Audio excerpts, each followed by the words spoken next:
Now, the Caribbean is very interesting, politically and socially. Generally, for most Americans, it's interesting touristically. You get into one of these boats that's like a floating skyscraper that accommodates 3,000 people or 4,000 people, right? And you take this thing into the Caribbean. It's amazing there's any room left in the Caribbean with all the ships going around. And you stop at island after island after island after island. And it's pleasant. There's sun, water, shopping, and there are hopefully courteous natives from time to time. And of course, most people traveling in the Caribbean are not interested in the politics of the Caribbean. They simply see it as a kind of vacation land for the United States of America. But the Caribbean is a world all its own, of great political interest to us. It's right outside of the United States of America. In fact, it has its own continental shelf. You know, North America has a continental shelf. All these plates, we have these tectonic plates that float over the surface of the planet. Most of the continents have their own tectonic plate. Sometimes they are on two tectonic plates. The Caribbean has its very own. It's interesting because although it's part of America, or the Western Hemisphere, as I mentioned last week, the Caribbean is part of Africa because the overwhelming majority of the people who live in the Caribbean, with the exception of the tourists, are black.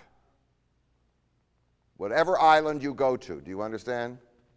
The overwhelming majority of the people who live on the island, whether it's Jamaica or Cuba, or Haiti, or the Dominican Republic, or Puerto Rico, they're either black or mulatto. And in fact, the Caribbean, to some degree, is an extension of Africa. Not that most of these people arrived voluntarily in the Caribbean. They were brought there as slaves. And in order to understand the Caribbean, its culture and its politics, you also have to understand the origins of its people. In discussing Cuba, you cannot even talk about Castro or what happened in Cuba without understanding that the fundamental social problem in Cuba for centuries was the tension between white rulers and black slaves and then black freed people. It's still a tension. And we can't talk about Haiti without talking about Africans. The coming of the Africans to the Caribbean world. Most of the people you'll see when you get off the boat, as you walk around the islands, will be Africans.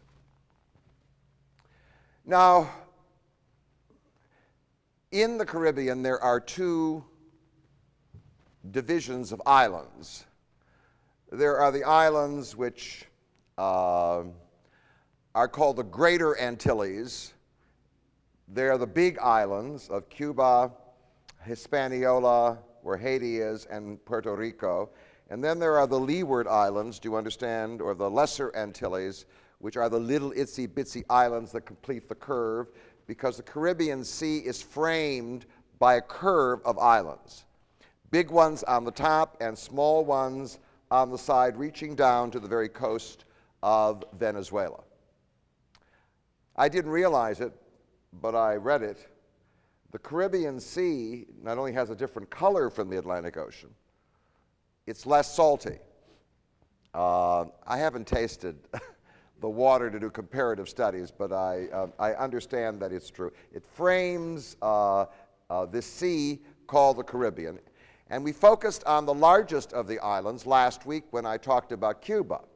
Now I want to turn to the second largest of the islands. The second largest of the islands was called for many centuries Santo Domingo, Saint Dominic.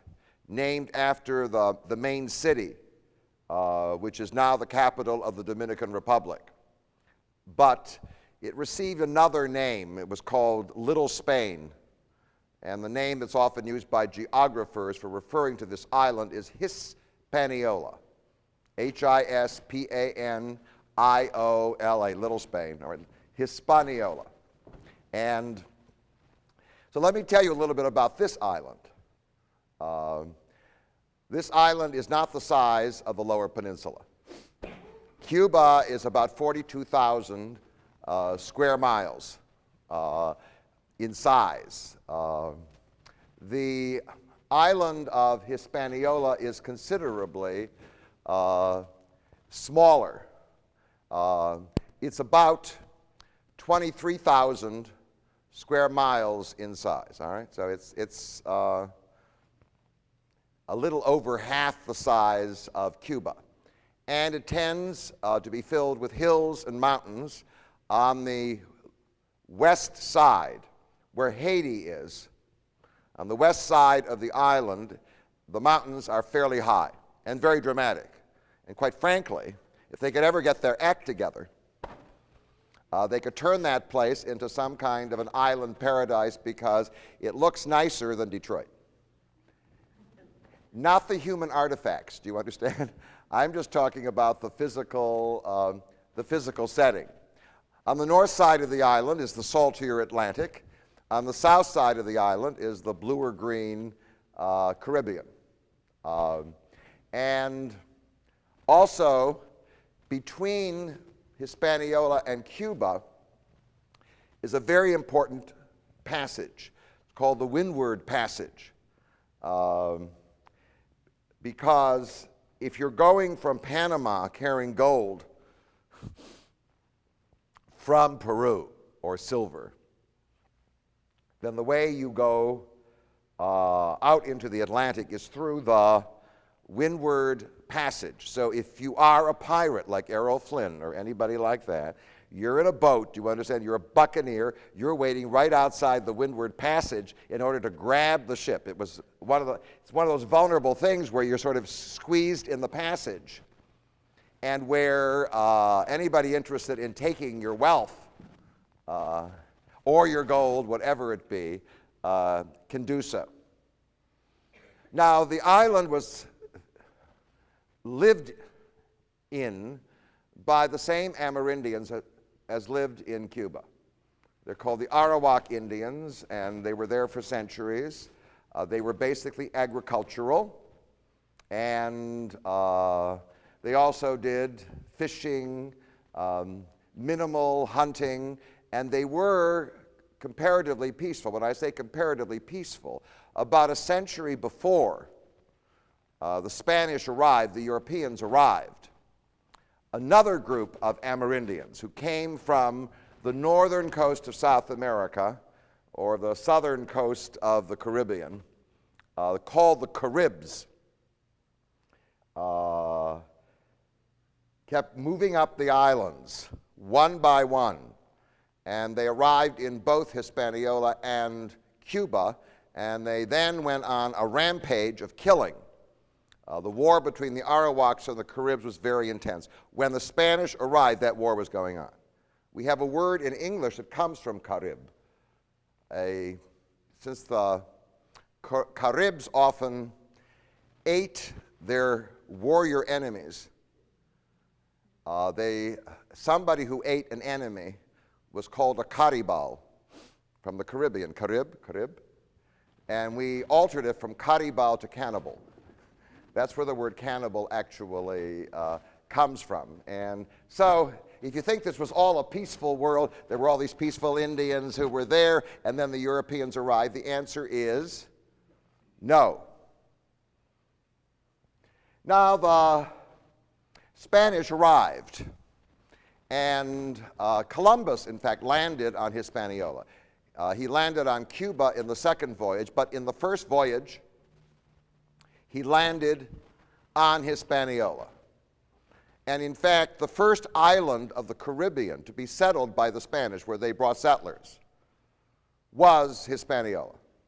And the name they gave to it, they named it after St. Dominic, because the friars, the priests who were on the trip, were Dominicans. So they named it after their own saint. So it got the name of Santo Domingo, and the oldest city in the Americas. Now, I have to be very careful about that. Obviously, the oldest European city, because obviously in Mexico and Peru there were what?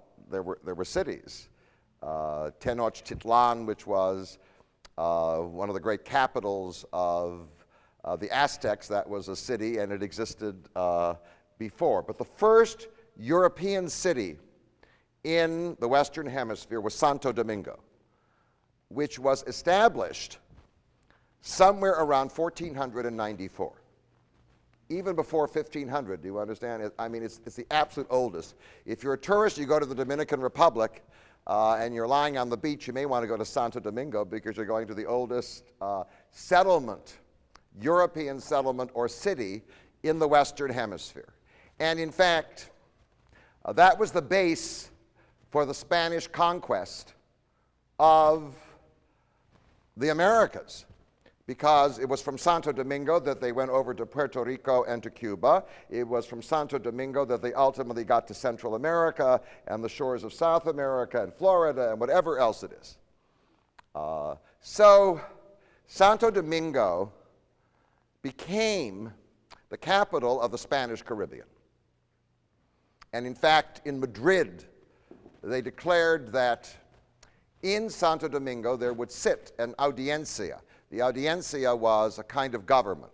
It was a council of judges, a kind of appellate court, so that all questions and issues that arose anywhere on any of the islands were then brought to Santo Domingo. Now, the Spanish discovered very early that there was nothing worthwhile on the islands, at least in their minds. There was a little gold to be washed out of the rivers, and they found it in Hispaniola in Puerto Rico and also in Cuba. But that ran out very shortly. And then they went looking for gold and silver elsewhere, which they found in Mexico and Peru. So the only purpose for these islands, and I mentioned that with regard to Cuba, was the transportation of the gold and silver from Mexico and Peru to Spain, because the Spanish economy did not depend on what we would call a vital and vibrant middle class. It depended totally on the exploitation of the mines through slaves in Mexico and in Peru. So there were three cities that were important as what we call the launching cities, where the fleets to cross the Atlantic marshaled. The metal, the wealth from Mexico, that was Havana. The wealth from Peru, the city right near Panama, it's in Colombia today. It's a drug-ridden city. It's called Cartagena, and it's right here in northern Colombia, and that's where the Peru fleet came, because the gold or the silver was transported to Panama and then brought to Cartagena, and from Cartagena, which is right south of the Windward Passage, it simply went north. And Santo Domingo on Hispaniola was the administrative center. The Spanish didn't spend a lot of time settling Spaniards on the islands. What they did do, they went from island to island, and they captured as many Indians as they could find. They enslaved them and used them to work either in the washing out of the gold, domestic servants, or they were shipped to mines, whatever it be. But the Amerindians physically were not able to sustain the slavery, and they were wiped out by something even worse, the diseases that were brought by the Europeans from Europe. And so smallpox alone, do you understand? Finished them off. There are various estimates as to how many Amerindians, Arawaks, and Caribs were on these islands. The low estimate is that there were 600,000. 600,000. The high estimate, which most scholars imagine is too high, but is sometimes claimed by some historians, is up to 6 million. That certainly is excessive. Most likely somewhere around 1 million. And they were all destroyed. And in fact, the Spanish were not interested. They didn't want Barbados. They didn't want Grenada. There was nothing there for them. There was no gold and there was no silver. Why were they going to bring anybody there? So they stripped the islands of the Amerindians. And they died.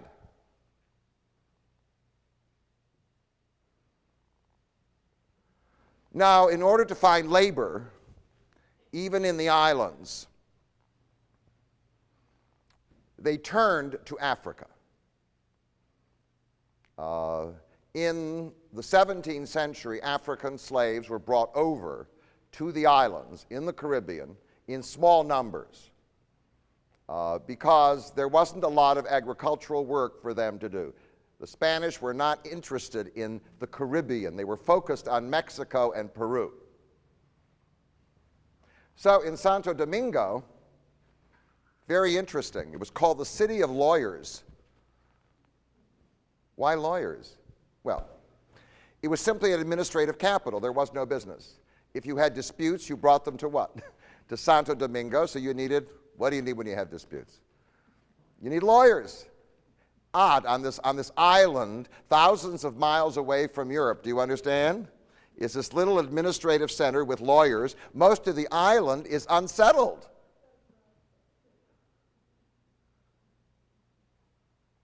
Now, what changes the whole picture is what serves as the basis of my favorite movies from the 1930s. The pirates, the buccaneers. There was all this wealth being sent by Spain from the Caribbean that had its origins in Mexico and in Peru. And there it was, for the taking, if you were bold enough or brave enough.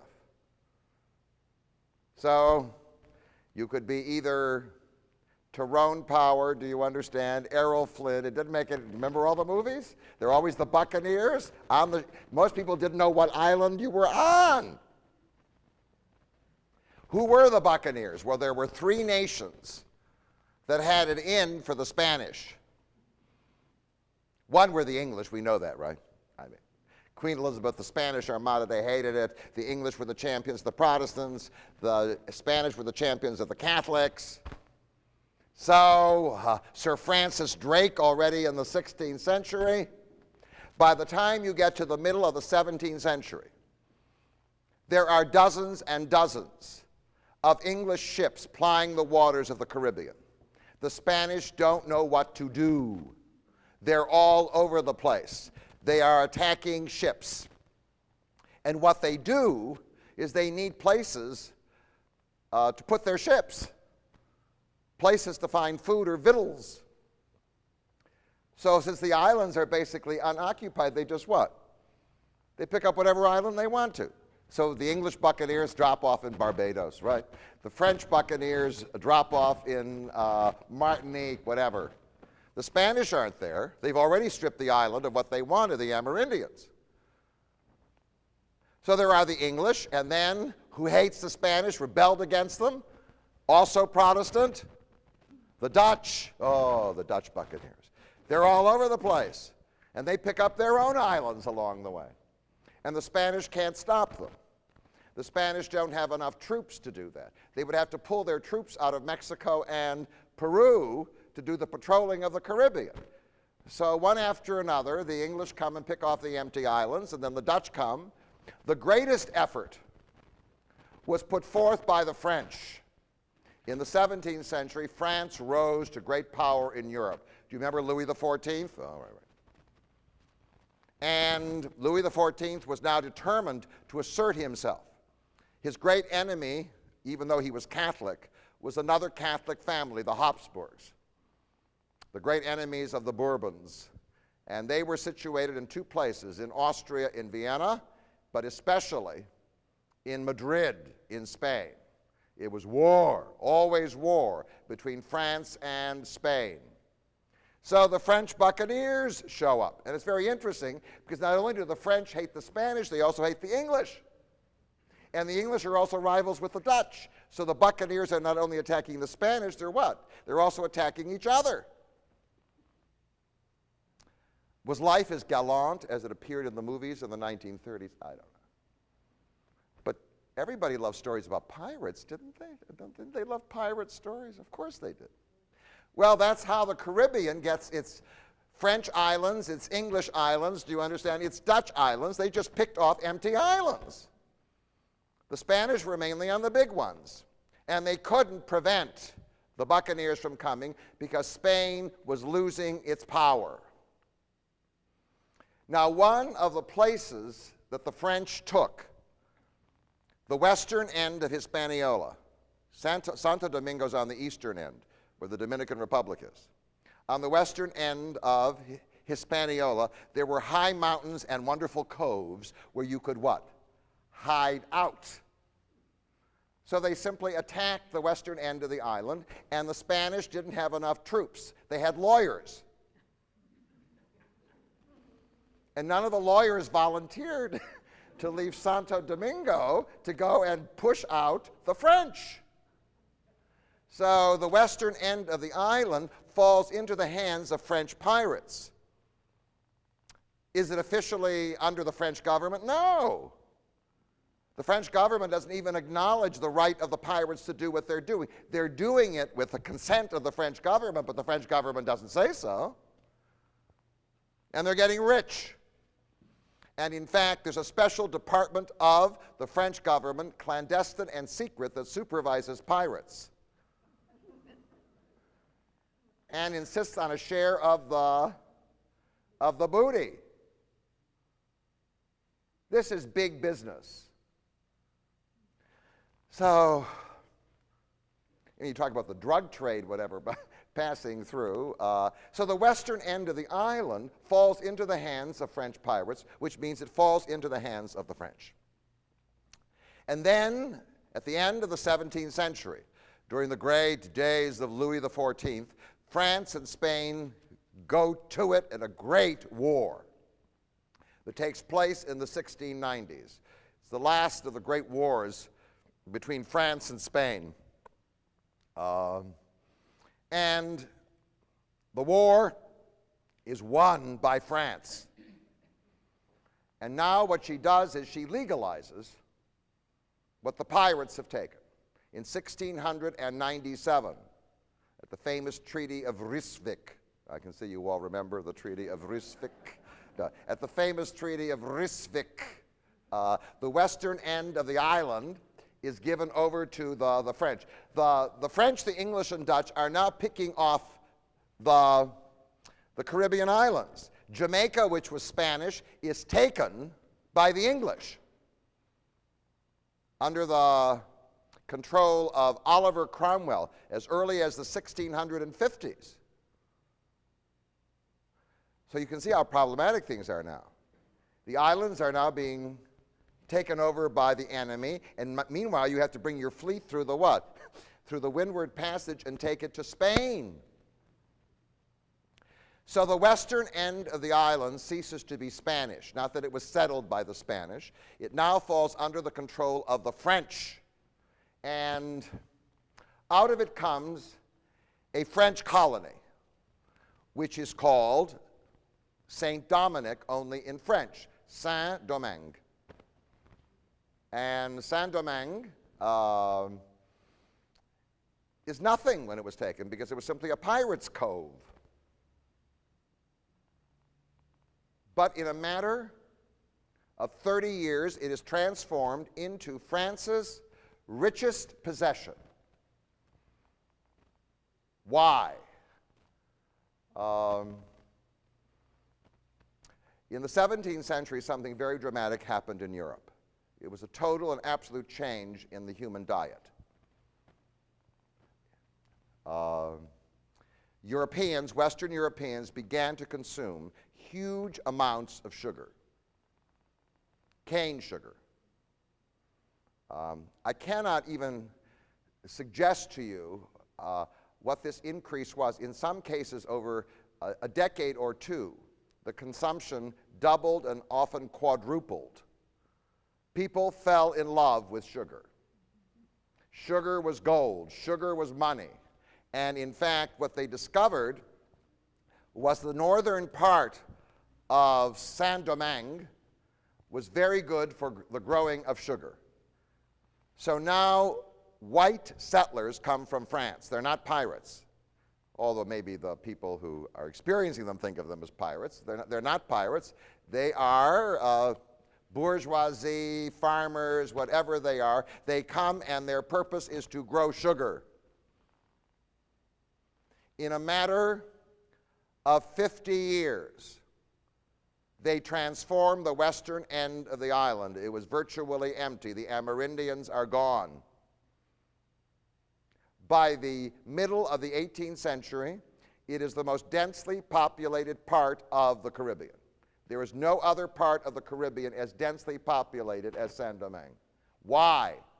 Well, by then you have 31,000 white French planters. Got it? All of them making money growing sugar. How do they get the sugar? Well, they need cheap labor. So now, in the early part of the 18th century, assisted by French slave traders, Dutch slave traders, and especially British slave traders, they bring thousands and thousands and thousands of Africans from West Africa, primarily from the area of Nigeria. And they just dump them there, and they're used immediately. So an area that had almost no people suddenly becomes heavily populated, and they're producing gold. I want to tell you that during the war between England and France, between 1754 and 1763 in North America, that we call the French and Indian War in North America, it was called the 7 Years' War in Europe, one of the great wars. It was the war in which the French lost Canada. There was a directive out from the French government that under no circumstances should any troops or anybody be taken from Saint-Domingue to help out in Canada, because they were prepared to lose Canada and Louisiana. Do you understand? Do you understand?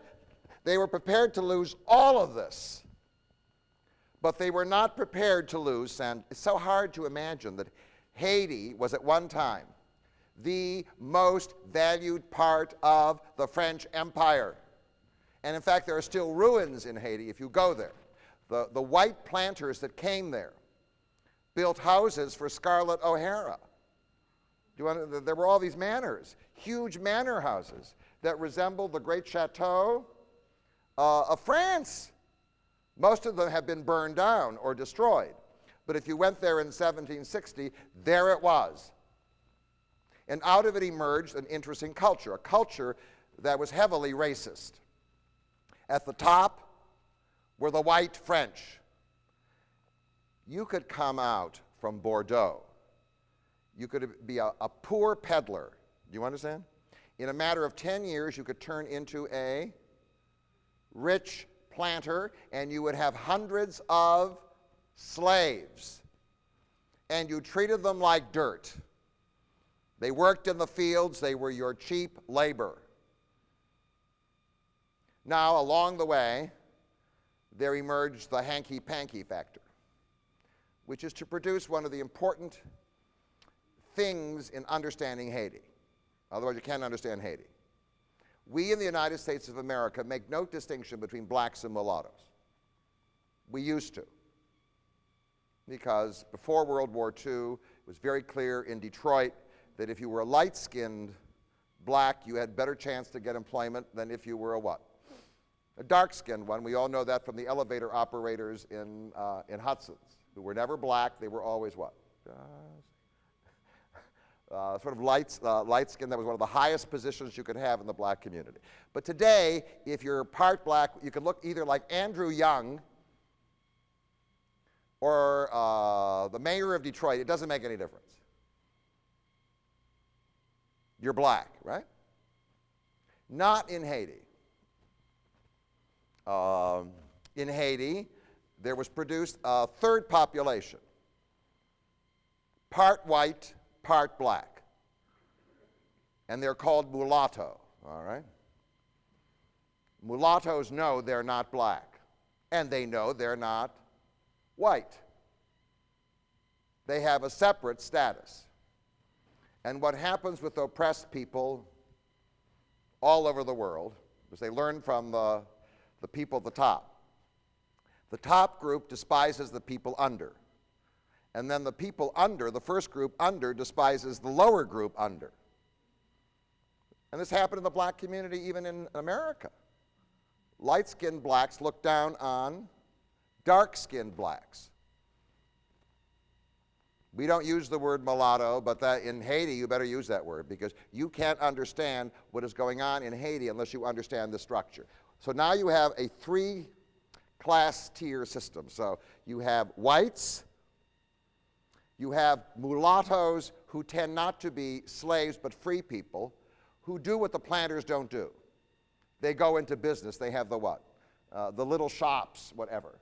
And then below, at the lowest level, you've got the blacks who work as slaves on the plantations, the sugar plantations. And this is France's most important possession. Haiti. Unbelievable.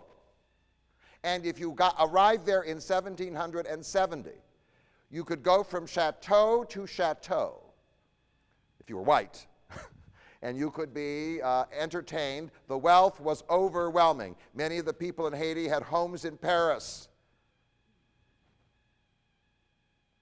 And then it all came tumbling down. France was in trouble in the 18th century. It had a management system which was one of the worst in the world.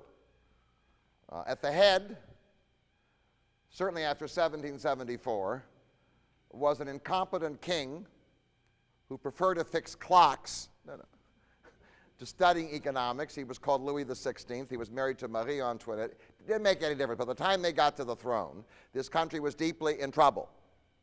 The ruling class did not pay taxes.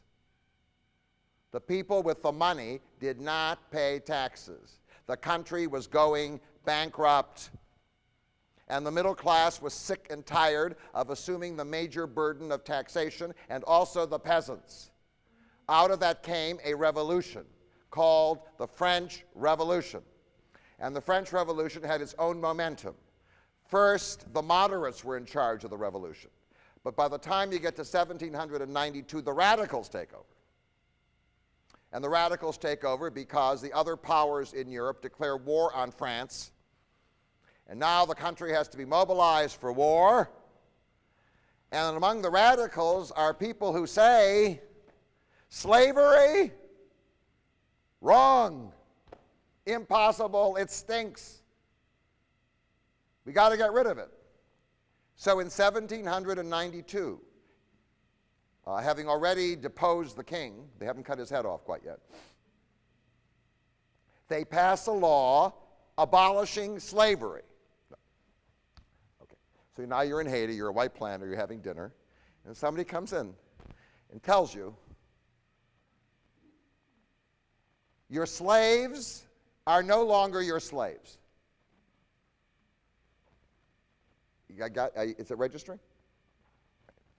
Well, it was absolutely traumatic. The white settlers in Haiti couldn't accept it. But what happened was the French revolutionary government sent a revolutionary commission to Haiti, determined to enforce abolition. the emancipation of the slaves. So when they arrived in Haiti, the white people weren't willing to what? To help them. In fact, dozens and dozens of white planters simply picked themselves up and moved to Cuba.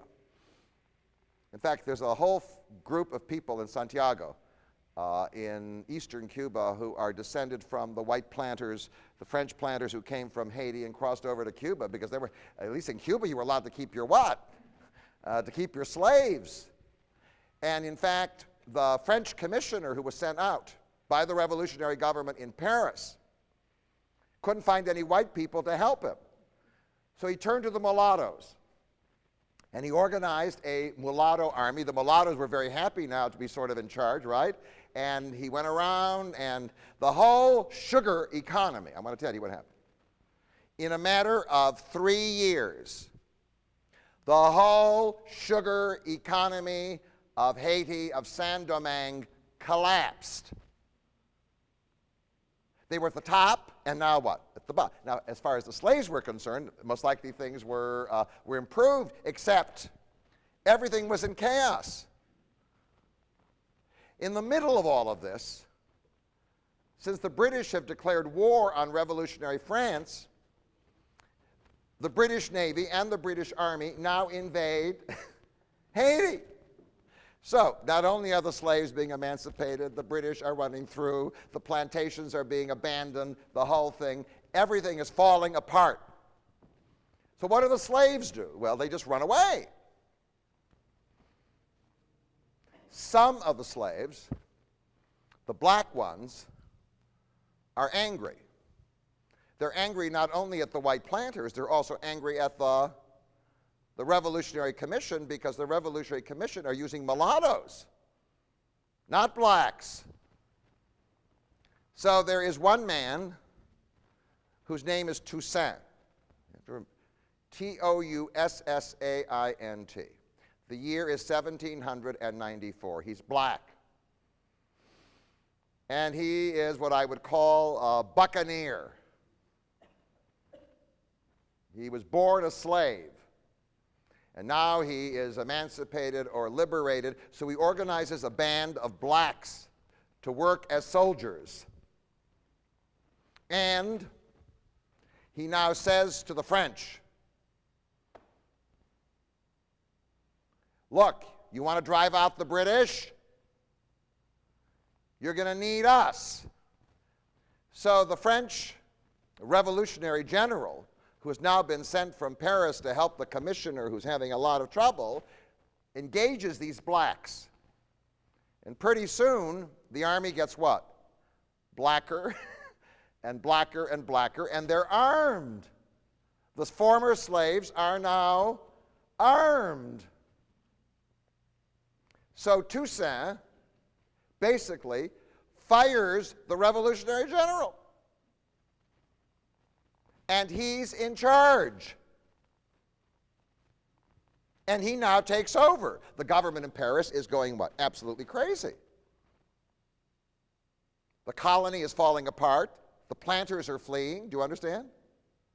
And now the black slaves have taken over. So he takes over Saint-Domingue. And not only takes over Saint-Domingue, he crosses over into the Spanish part of the island, and he takes Santo Domingo, and the whole island is under the control of former black slaves. The thing that in the United States of America was feared most by Americans, white Americans, was a black rebellion, a slave rebellion. Like the Romans with Spartacus, do you understand? That was the thing they feared the most. This now happened, triggered by what the Revolutionary Commission had done coming from Paris, and now the blacks are running amok. Well, Toussaint is like an African chief. He's not committed to democracy. He's an authoritarian chief. And he now gets his army together and he establishes law and order. But he now has shambles, no money. So he now does something very interesting. In the name of the new government, the black government, which still theoretically owes its allegiance to France but won't pay any attention to what the French are saying, he now orders the conscription of all blacks to work in the sugar plantations. Do you hear me? This isn't a white government. This is a what? This is a black who now says the work has to be done. So all the former black slaves now are theoretically no longer slaves, but they're what? They're forced labor. They're put back on the farms. They have escaped the sugar plantations. Now, if you want to understand the story of Haiti, here you get it, you're getting it. It's not the case that when you create a black government, you get liberation. Do you understand? You get liberation. It's the story of Africa today, right? You get an African chief. And he's in charge, and so now he's trying to put the sugar culture back. He puts it partially back together again, but he needs managers. The blacks aren't trained in management. Whom is he going to use? He uses mulattoes, who now cooperate with him. In fact, he invites back some of the white planters from Cuba. Come on, come on. I need you for management. And they come back. However, once you're an authoritarian chief, you're vulnerable. Somebody may assassinate you. He was. And he had two black generals, one called Dessalines and the other one called Henri Christophe. And they take over. The main man is Dessalines. And Dessalines simply continues the same system. Do you understand? No relief. Blacks are forced labor. If they're asked whether they're slaves, they're supposed to say, no, we are no longer slaves. But they are not free to go and do what they want. I mean, quite frankly, he was saying, we have to have an economy. Well, are the French getting anything? The answer is no. The ruler of France now, the revolutionary leader, is Napoleon, so he sends an army to Haiti to recover it. He's able to do that because he signed a peace treaty with the British in 1803. And he sends an army of 45,000 white Frenchmen to Haiti. They land. We're now in what we call the age of atrocities. That whole army was lost. And they were captured. There are pictures of what was done to them. I mean, they're almost unbelievable. I mean, they're like atrocity pictures. But there was so much anger and whatever it was, the army was defeated by the blacks. And then Napoleon decides to send a second army. He sends a second army which is also decimated. The great victor. And then he's ready to send a third army because he has a plan. He wants to recreate the French Empire in North America. He intends to defeat the British. He has forced the Spaniards to give him back Louisiana. He's going to have Haiti, Louisiana, and maybe he'll get Canada back. Not quite sure. But at that point, the British declare war on Napoleon again, and he realizes that it's a lost cause. So he sells Louisiana to the Americans. Now, if you want to know why we have the United States of America as it is today, we have to thank the black, do you understand? The black Haitians. The reason why Louisiana was given up is because of the defeat that Napoleon experienced in Haiti. And so in 1803, he was willing to take $15 million for the whole of Louisiana from Thomas Jefferson. Do you remember? And that's how America expanded. What if Louisiana hadn't been sold? What if Napoleon had hung on to it? What if he had restored his French West Indian Empire? So the French are out. And now Dessalines decides to show Napoleon who he is. He changes his title from Governor General. He repudiates the French completely, and he calls himself l'Empereur, Emperor. The Emperor of Haiti. The Emperor of Haiti. I mean, could Jennifer Granholm call herself the Empress of Michigan? I mean, what do you mean the Emperor of Haiti? The Emperor of Haiti. And on January 1st, 1804, he declares independence from France, and the name Saint-Domingue is abandoned, and a word which has a kind of Indian origin, a name for the island called Haiti, is now what? Is now affirmed as the name of the country, and now the country is rolling forward independent. He's the dictator, right? Assassination. So he's killed. Are you seeing what's happening in this country now? You now have a series of authoritarian rulers who don't give a damn about the welfare of the people below, and who often belong to the same race.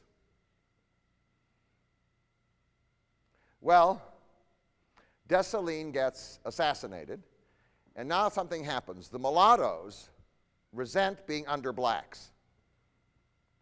Don't like it at all. You understand. So now the mulattoes find their own general. His name is Pétion, because everybody is, do you understand? Nobody has an MBA here. This is just a warrior, self-taught warriors. So, Pétion. And Pétion now organizes an army, and he confronts who's left. The only one left is the last of the three men, Christophe, who has decided not to call himself emperor. He decides to call himself king. Do you understand? He's an African chief. He now calls himself the king, and he changes the name of the main sugar plantation city on the north, which had been called Cap Français, French Cape. He now calls it Cap Henri, Henry Cape. Oh, thank you very much. All right, very good. And he builds them. Tourists can see it. He builds himself this gigantic palace to rival. It's the Versailles, if you will, of the Caribbean. And he maintains the what? The same system, conscripted labor. Are there slaves? No. We've liberated all the slaves. Are they free to work where they want to? No. Otherwise the sugar won't grow cheaply. Well, Christophe himself is what? Assassinated, because Pétion, the mulattoes, organize themselves in the southern part of Haiti, and ultimately Pétion takes over. The mulattoes are now in charge. Are the mulattoes also into democracy? No, but there's no democratic tradition around it. Do you understand? There's no middle class. I mean, there's nothing. There's hardly any literacy. There's a bunch of people. There's a lot of violence. So the mulattoes now take over. And in fact, mulatto government is to last until 1957.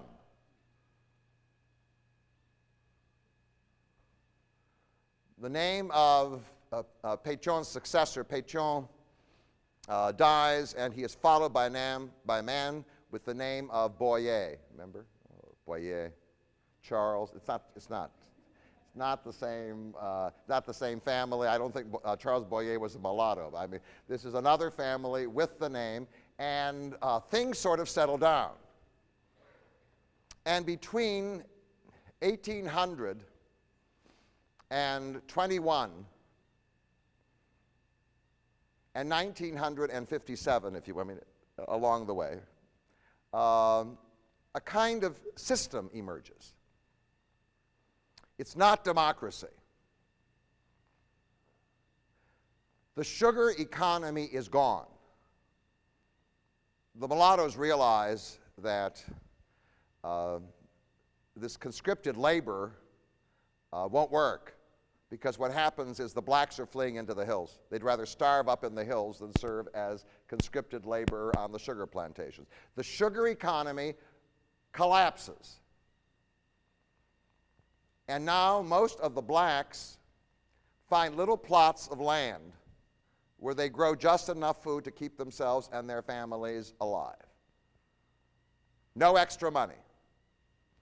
Some of the blacks are used as cheap labor in the growing of two other things that will come to Haiti: coffee and bananas.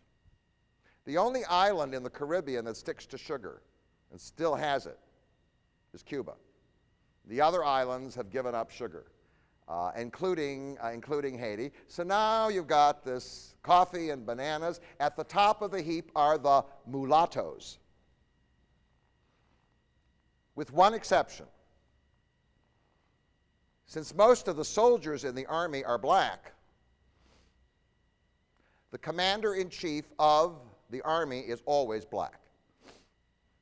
Got it? So, the president is what? Mulatto. They dropped the title king. I missed it already, please. The president is mulatto.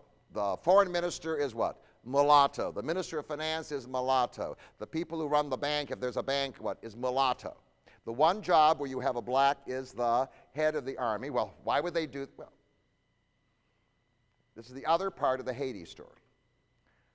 Have you heard something called a collaborator? There was a whole group of blacks who were willing to be collaborators with mulattoes against their own people and the interests of their own people. And so that's the system. What you need is a group of blacks who will cooperate with mulattoes. The system improves because in 1860,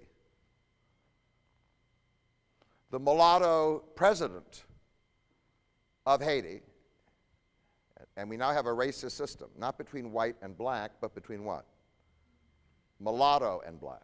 It's very hard for us in the United States to understand it because we don't think in those terms. It's mulatto and black, but it's a racist system, no doubt about it. Now makes a deal with the Pope.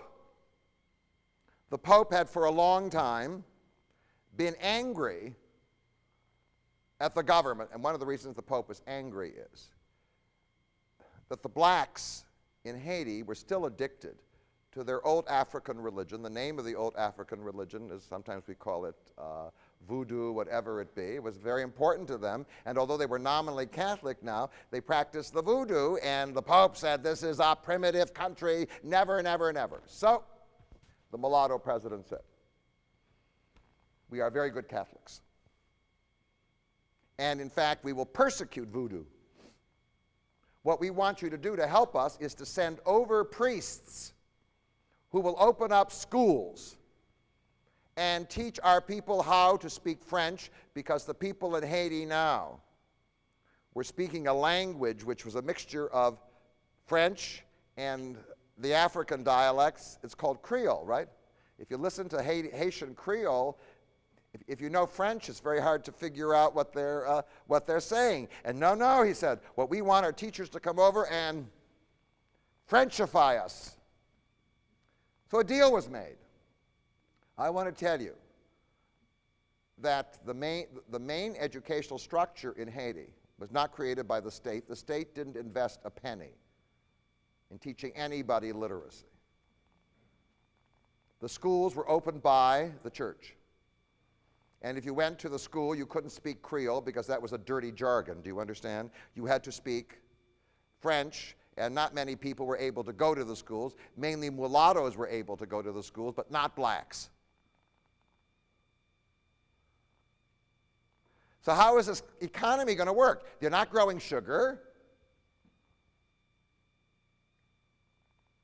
Enter a group of people. I was surprised when I first read this. This is really very interesting. The Germans. The Germans were pretty late in getting into the act in the Western Hemisphere, right?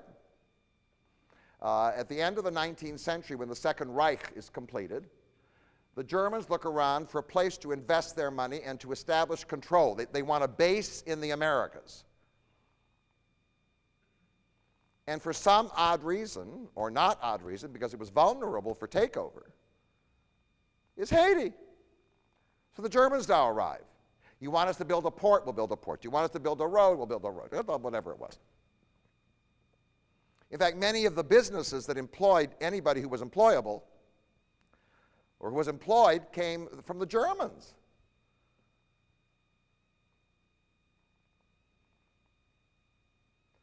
So this is a society in which the overwhelming majority of the people are black, the overwhelming majority are illiterate. They are employed in subsistence agriculture, do you understand, somewhere on the hills. Above them is a mulatto elite that benefits from whatever school system has been established and from whatever money has been invested by the Germans. And they have black collaborators who run the army for them. Got the structure? And the way you do business in Haiti, there's no free enterprise. The mulattoes who are in business, we call it in Russia the mafia, want a monopoly. So you say to the government, you have a relative in the government, and you say, look, I want to be in charge of importing rice, but I don't want anybody else doing it. So you get a license, and you're the what? You're the only authorized person to import rice. Do you call that a capitalistic free enterprise? I mean, it's the mafia, like the Russian mafia. So you can make a lot of money, and pretty soon, if you go to the main city like Port-au-Prince, which is the capital, there's a whole section in which the mulatto elite live in beautiful homes. And then there's another section where some of the Germans live, you know, and some leftover French people, with the white section.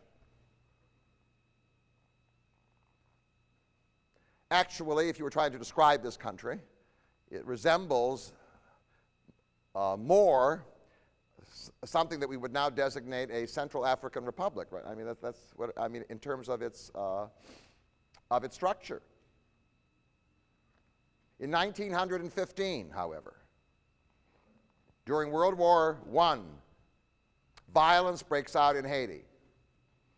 And the great fear of the Americans is that the Germans will take over. So to prevent that, Woodrow Wilson authorizes an American army to occupy Haiti. We did it with Cuba, why not with Haiti? From 1915 until 1934, Haiti is occupied by an American army. Now, when the Americans arrive, most of the people in the army are Southern. Oh, perfect place to send them. Now, when they arrive, of course, they think it's a dump. They are willing to talk to the mulattoes, but not really to the blacks. They do build an infrastructure. Under the American occupation, a school system, a public school system for the first time is established, and some kind of health service, not for most people, but at least for some people, is established. But the Americans have their own clubs, and I want to tell you something. The clubs are only for whites. The president of Haiti himself, who was a mulatto, could not go into the American, I'm just going to tell you. The president of Haiti, do you understand, who was a mulatto, not black, could not enter the American clubs. Well, the Americans leave in 1934, and they leave puppets. But what is now developing, because by the 20th century, oppressed peoples are no longer willing to accept their fates quietly, right? We've got all kinds of radical ideologies going around. So now the blacks at the bottom are saying, we want something, we want something. And there now develops a movement in the 1920s and 1930s and also 1940s, which is called negritude. Negritude is, I'm black and I love being black and I love my... Is this familiar to you? It's like black liberation. And one of the leaders of the movement is a physician by the name of Duvalier, who is black, not mulatto. And what does it mean to be part of this movement? It means I love being black and I love speaking Creole. Don't teach me French, I speak what? That's like black English, right? That's our language and that's what we speak and that's what it is. And the third thing is, we don't care what the church wants, we love voodoo.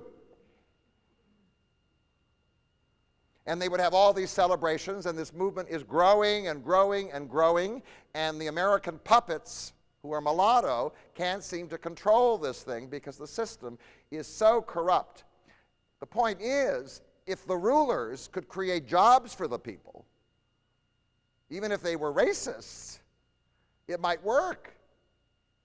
Most of the people are in abject poverty, surrounded by violence. So in 1957, or in 1956, that was when the election was held, an election is held and Duvalier runs, and he is overwhelmingly voted into office by the blacks. Papa Doc. And once he comes into office, do you understand? He's viewed as the liberator. Here is for the first time a real what? A black president, not a mulatto president. He loves us. He loves negritude. Finally, he's going to do something for the black people. Wrong. Do you understand? And this is relevant to what's going on right now in Haiti. He was a champion of the blacks. He was black. His campaign was anti-mulatto. He was going to restore the dignity of the blacks. Instead, within 8 years, he proclaims himself president for life and makes himself, everybody's an African chief, right? And makes himself the dictator of Haiti. Now, what does he do for the blacks? He hates the church. The church will ultimately excommunicate him. He's into voodoo. In fact, he loves to go to voodoo places all the time. He never goes to church. He always does voodoo. And in fact, voodoo is a respectable religion with a clergy of its own and the whole thing. And so in Haiti now, it all breaks out in voodoo. And then he proceeds to create a voodoo militia, recruiting people out of the voodoo world and the voodoo clergy, do you understand, to be his special supporters. And then he decides to create a special militia force. After all, the mulattoes hate him. The only way the mulattoes are going to be prevented from taking over from the blacks is they have to be intimidated. So now there emerges this force. They're called the Tonton Macoute. Oh. These are gangs of thugs. Do you understand? Turned into police. And their main job is to intimidate. And it's true, they do intimidate the mulattoes.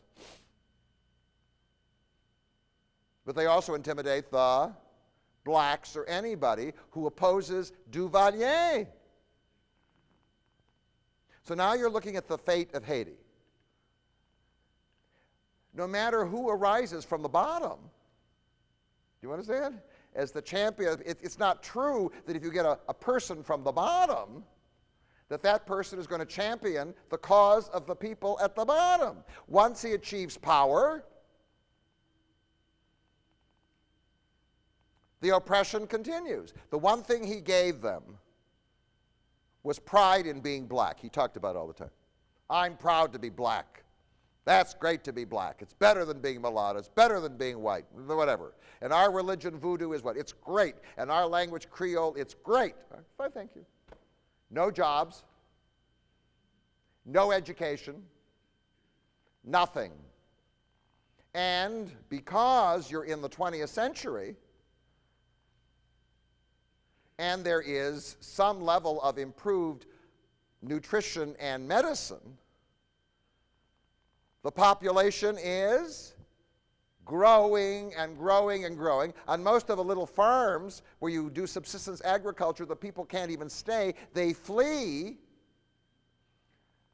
to the cities where they live in these gigantic slums where they're intimidated by the people who supposedly love them, the tonton macoute. He's developing a huge case of megalomania. He dies in 1971. And he designates as his heir his son. Do you remember Baby Doc? Oh, please. I mean, at least his father was what? Strong, smart, intimidating, crazy, yes, but this guy, I mean, there is a Yiddish word, and Yiddish is not one of the languages of Haiti, but I'll use it anyway. It's nebbish. I mean, it's a nobody. I mean, nothing. I mean, one of the first things he does is he marries a mulatto woman who's into shopping. She's Marie Antoinette. She spends $2 million on jewelry.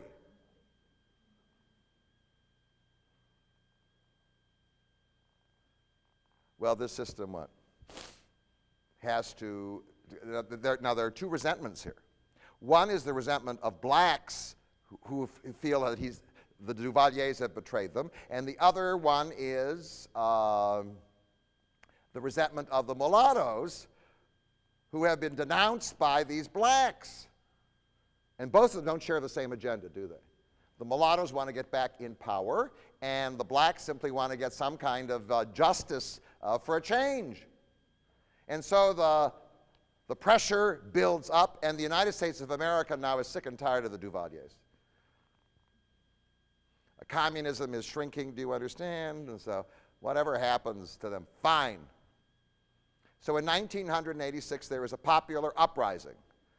It's very hard to tell whether there's an uprising in Haiti because there's so much violence. You don't know when there's an uprising. You understand?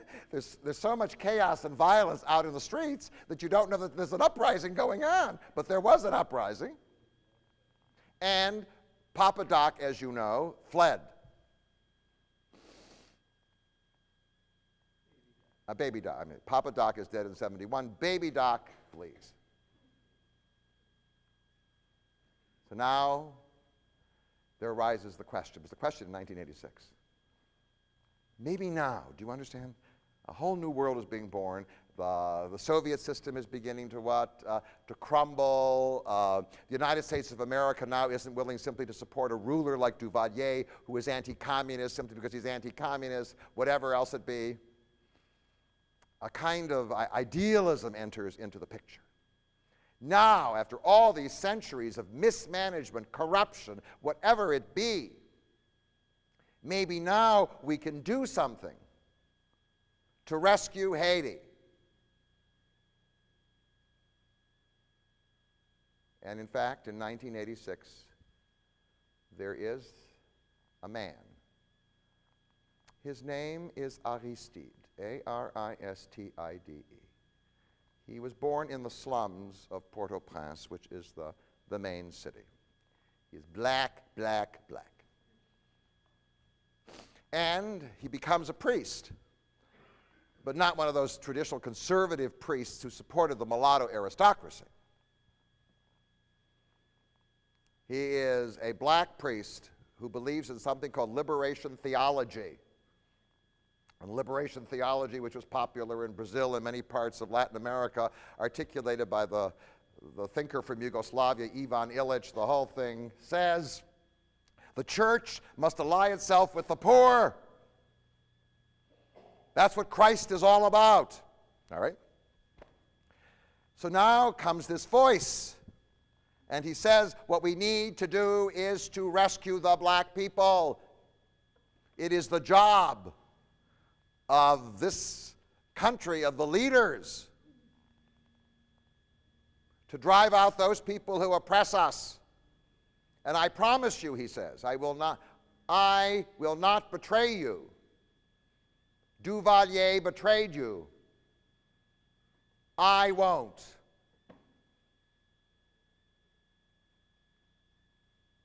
So there's Aristied, there's the optimism, there is the promise.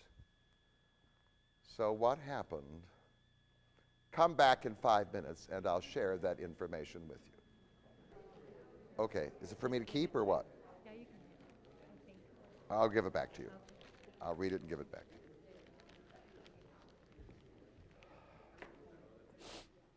And now, the question. Monsieur Aristied, all right? Finally, somebody has arisen who is going to make a difference in Haiti.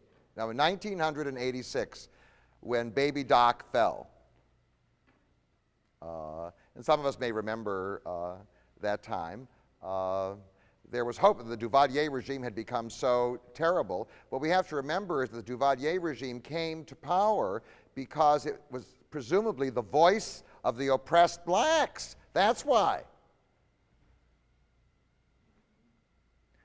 Well, when Baby Doc goes, you have to understand, there really aren't political parties in Haiti. There are factions.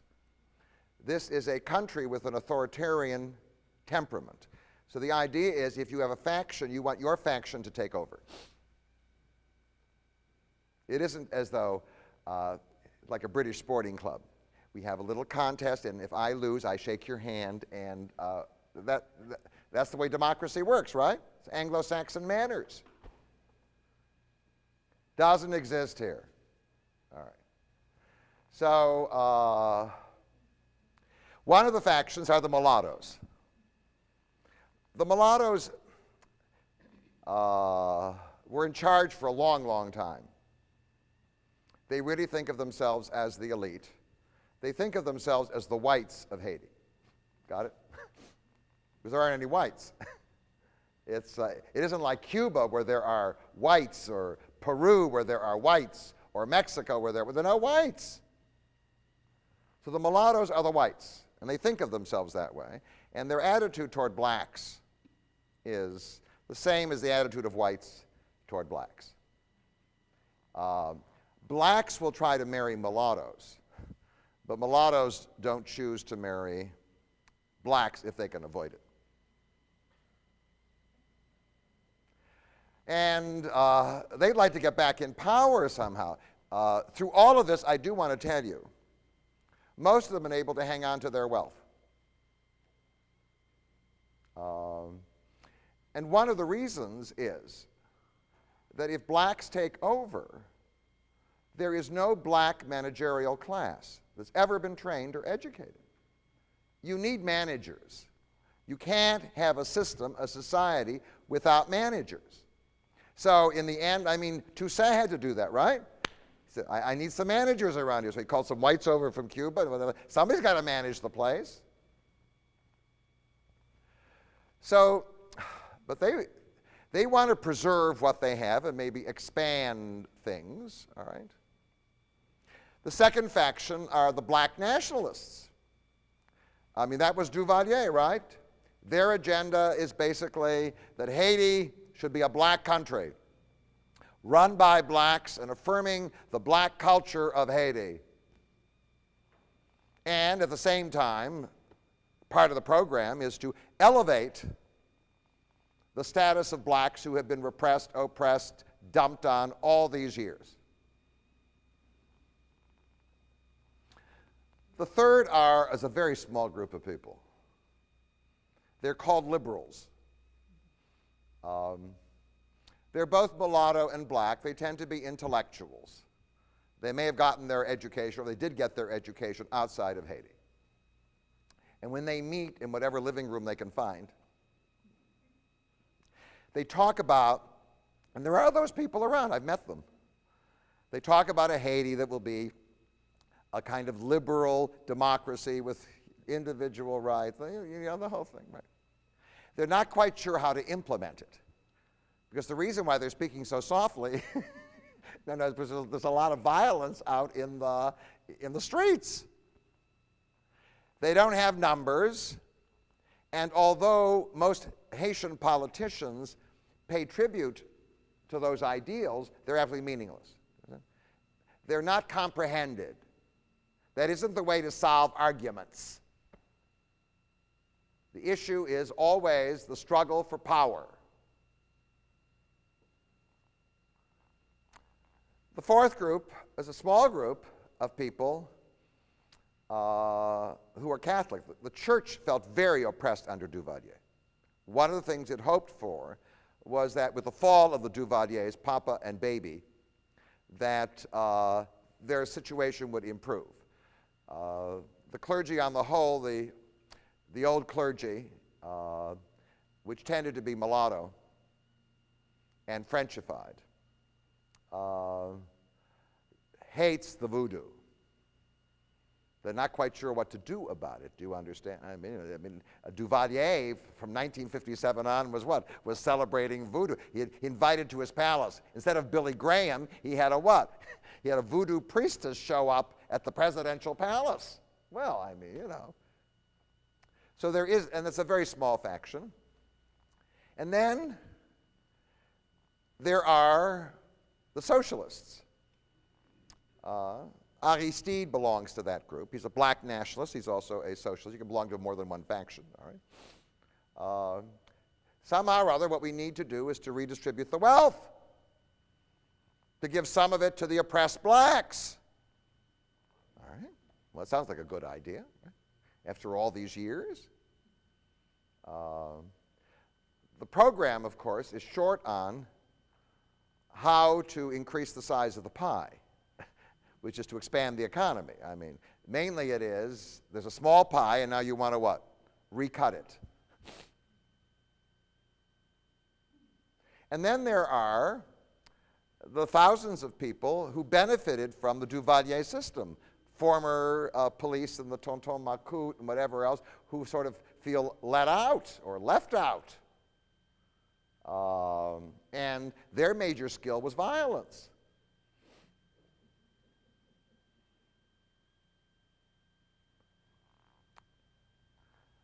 Well, I mean, what they could do is sign up for part of the American Army in Iraq. No, I mean for practice. Okay.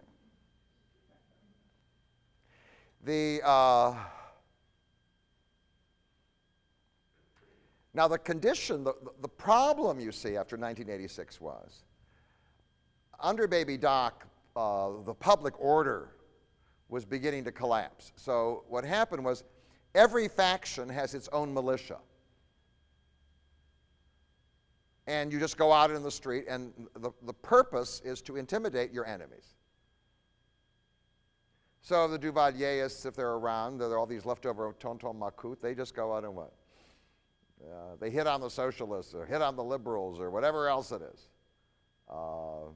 And in fact, the mulattoes have their own people that do the same. You can always get a group of thugs around. There are a lot of unemployed people. When you're unemployed and you don't have any daily work, then thuggery is a what? Is an easy, no, it's an easy option.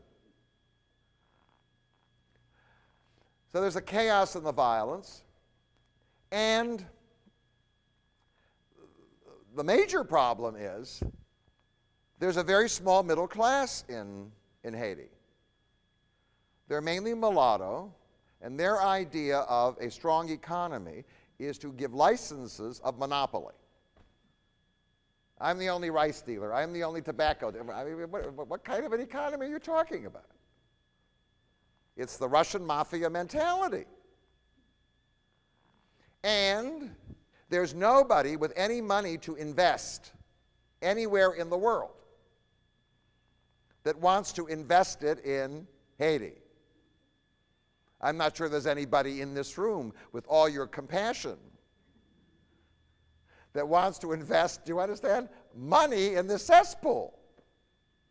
How will this economy ever get off the ground without investment? Meanwhile, because the economy is falling apart, the inflation is increasing. So the average annual income per capita in Haiti is $85. Right. So I'm trying to imagine. No. $85 for the whole year? So assume I can grow my own veggies. $85?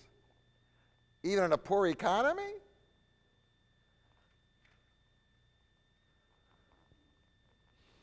Now, one of the major problems is the racism.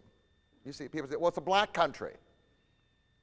Well, it's not true that blacks love blacks. I mean, they're mulattoes and they're black. I mean, it's a racist country. And the mulattoes behaved, in many cases, as badly as whites behaved. And then there is, I mean, in addition to all this poverty, the poverty is aggravated by this population that will not stop growing. Out here in Bloomfield Hills, we're experiencing a low birth rate. All right? So there's lots of room to move around it. But in Haiti, it's 11,000 square miles. The whole island, do you understand, is about 25,000 square miles. Haiti is 11,000. That's about the size of the state of Israel. Most of it very mountainous. And in it, there are now, because the census is never accurate. I mean, what are you talking about? Census takers checking on the villages, and they mail them out the forms for people to fill out. I mean, we're talking about a census. The low estimate is 5 million, and the higher estimate is 6 to 6.5 million people squeezed into this area where most of the land can't even be farmed. It is so tragic. I mean, it is true that the sugar economy was built on what we call the slave economy. But Haiti at one time was the gem. Do you understand? The jewel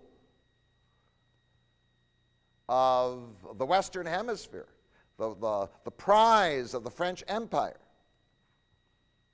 Now an absolute, and this population, no matter what you're doing, the population is growing, and there's no place for these people to go. They can't even stay in the small villages anymore. There's no room for them. So they come down to the cities, and they live in these slums, these endless slums. If you want to recruit thugs, it's easy.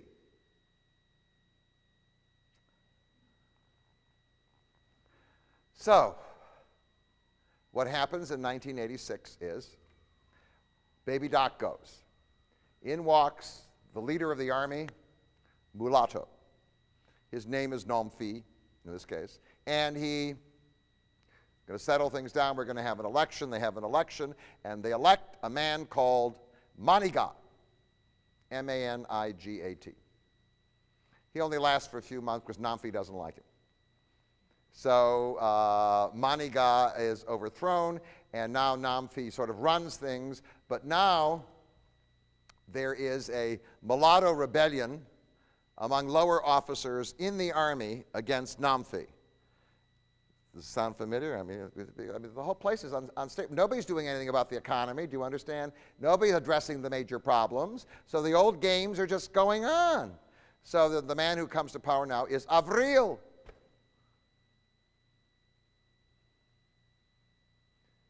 And it's at that time that there is a popular uprising.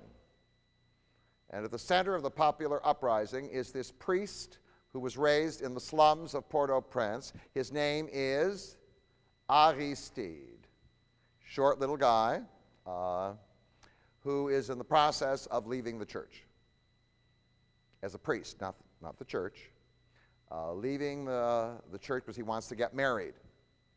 In the 1960s and 1970s, I mean, what every other priest was leaving the church, and I mean, that was a sort of a fashionable thing to do. But he leave the church, he wants to get married, and he wants to be the political leader, and he is the champion, and he says, I'm going to end it all. It's a new chapter and a new time for Haiti. And in fact, he organizes a party, a political party, which is liberation theology. It's called Lavala, the avalanche. My party is going to be like an avalanche. We're going to sweep away the whole corruption. Oh, that's pretty good, right? And everybody's excited. The black nationalists are getting really excited. And his main group that he addresses, Duvalier could talk to the poor, but he was a kind of separated black nationalist. He was a physician and whatever, and he spent his time with the mucky mucks. But not Aristied. Aristied is down there in the what? In the ghetto. He has a little house, and he lives in the little house, and the whole thing. He's with the poor. He's there. That's it. And we're gonna move out of our slums, and we're gonna take over this country, and we're gonna make a change. Oh. So in 1990, under UN supervision, an election is held. And Aristied is elected overwhelmingly with the support of the black population and the black poor. They're almost synonymous, right? The black population. There he is, the hero. Well, he gets to power. It's 1991, he's inaugurated. And then trouble begins. The trouble that begins is that his followers, who come out of the ghetto, are organized as a militia. What he wants to do, which certainly strikes at the heart of what the upper classes regard as law and order, is to get rid of the army. The army has been the instrument of oppression of blacks. Now, that hasn't been entirely true, because that was once the avenue of what? Of power, at least for some blacks, but certainly the army was used repressively because the black leaders of the army cooperated with the mulattoes, so the whole thing. So now he wants to sweep away the army. What are you going to replace it with? Well, the people's police. Well, what's the people's police? Well, the people's police are these what? Young people recruited in the slums, do you understand, who are now organized. We're into another militia here, right? Who are loyal to Aristied, and if you don't like somebody, you send them, right? It's like the SA in Nazi Germany. I mean, you send them to the house, and they what? They attack the person there. What are you talking about? Well, if you're looking at socialist ideology or Marxist ideology, they're simply what? The voice of the people rising up in its anger against all the oppression through the years. Yeah. But how do you know these people's police are going to do the right choices? And what if they suddenly sweep into the mulatto Bloomfield Hills? Well, he didn't last very long. The mulattoes organized, and there was a coup, and he fled.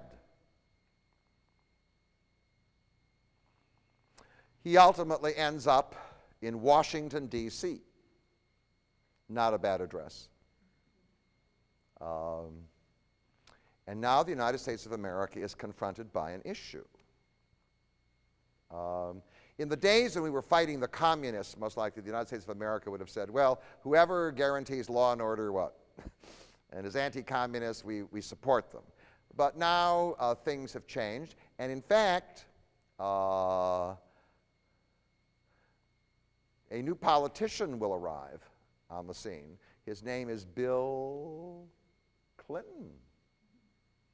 And Bill Clinton and the Democratic Party and the whole thing. And there is this poor guy who tried to help the black people of Haiti. He's in Washington, D.C., and he talks to this representative, and he talks to that senator, and the whole thing. Now he says, look, what should American power be used for? For justice. I need the United States of America, approved by the UN, to go to Haiti and what? Overthrow those mulattoes and restore me to power so that I can do what I was elected to do. I'm a hero.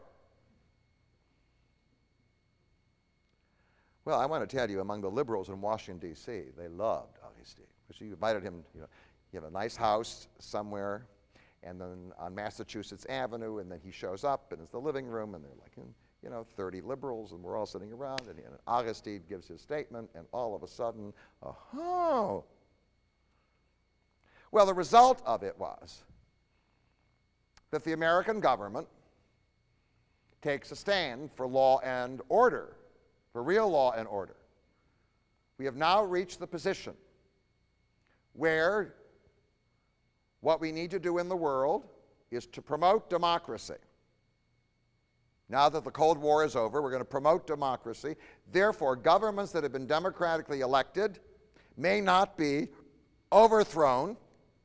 And if they are, then the United States of America, together with the United Nations, will discipline those countries. And the sign of our seriousness is that we intend to impose an embargo on Haiti. You remember there was an embargo. No trade with Haiti as long as this vicious, wicked government is there. Well, so before the embargo, they're making $85 a year. No. All right, I got it. With the embargo, you can imagine what is going on around here. The economy totally collapses. Now, everybody is sympathetic toward giving up the embargo against Cuba because it oppresses the people, even though Castro isn't so nice. Among liberals in this country with regard to Haiti, there wasn't a word for lifting the embargo against Haiti, even though people were what?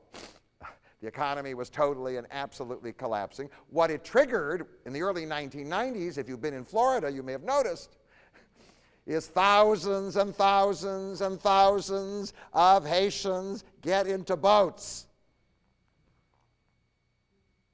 Some of them don't even make it. They're heading for Florida. They're heading for the United States of America. And now we have to decide whether to admit them. In Florida, if you talk to people living in Florida who are liberals, they'll say, oh, yes, but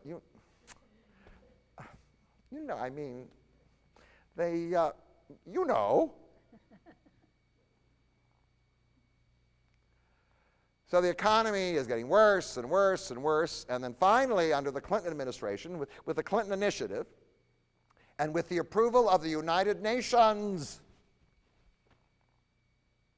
the United States Army or Marines, whatever, they head for Haiti in 1994, and they overthrow the mulatto government, and they bring in Aristied back to power. And he's been in power for 10 years. What is the average income of the people in Haiti after 10 years of Aristied? 85. No, it's 80, maybe it's 80. With inflation, no. Whatever it was, maybe it's 83 or $82. I mean, it's the same. What has happened? Well, Aristied falls into the same category as Duvalier or any of the other people. He's an African chief.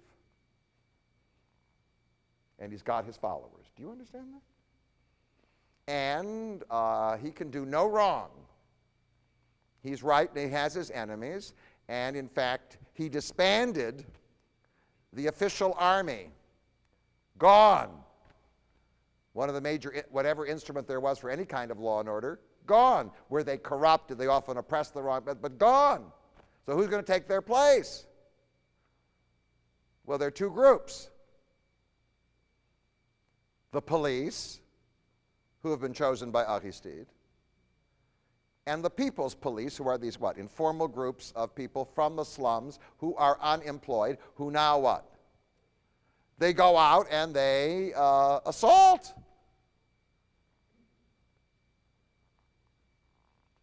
So what's happened is that the people of Haiti became rapidly disillusioned with Aristied. Aristied kept claiming that the reason why things don't work is because foreign powers don't want him to succeed.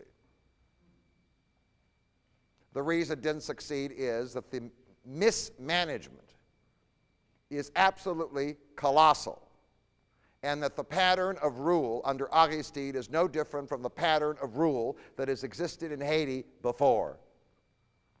And so when this year there's this uprising, right? Because there's all this violence in the streets.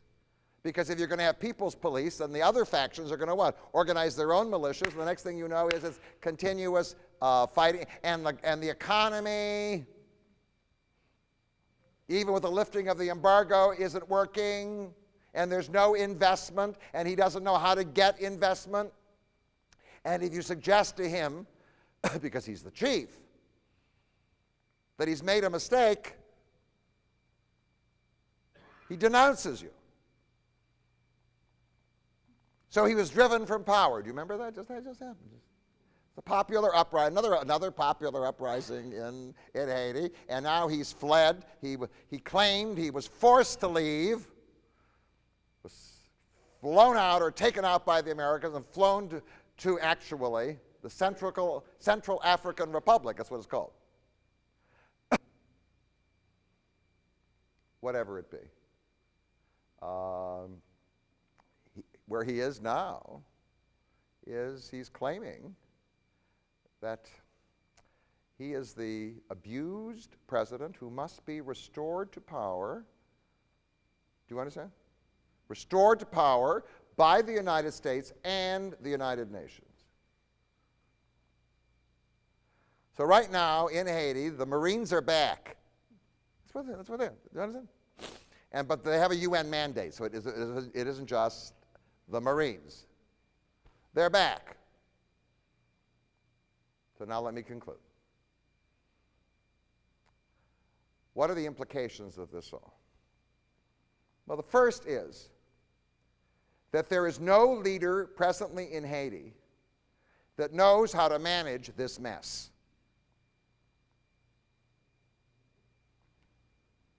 There are a bunch of factions, each of which can produce for you a chief.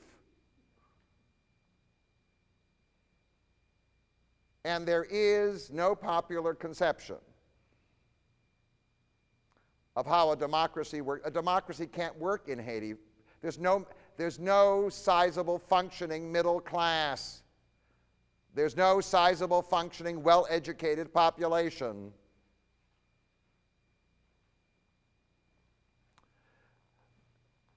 The second, there is no cultural support. So the implication is very clear, and I hesitate to bring it up.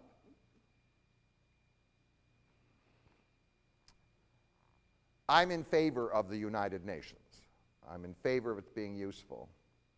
And in this world, there comes a time when there may be small countries that are incapable of managing their own affairs. It happens to children. And therefore, the job of the United Nations is to stay there and to manage it until you can produce some kind of, do you understand, leadership that works. Because it's not fair to the people of Haiti to turn them back over to the leaders and to the people who abuse them. So I'm in favor of the UN staying indefinitely. And I'm in favor of people from other nations coming there to what? Guarantee law and order. I'm in favor of some kind of administration that will rescue these people from chaos and violence and maybe raise their annual income from $85 at least to $100, I mean, somewhere a year, and who will arrange for some kind of foreign investment. There is no leadership presently in Haiti capable of doing it. So now we're coming to one of the things that may be part of the 21st century. I mean, Bush, in his own way, was into this vision. Go into Iraq, which is badly managed, remove the what? The bad manager. But the method he chose to do it with was unilaterally, right? But it's not inappropriate for the world, as the world, through its instrument, the United Nations, to say this place is what? Is a mess or a dump. We have to go in and do something. I mean, that we have some commitment, at least to the welfare of the members of our organization.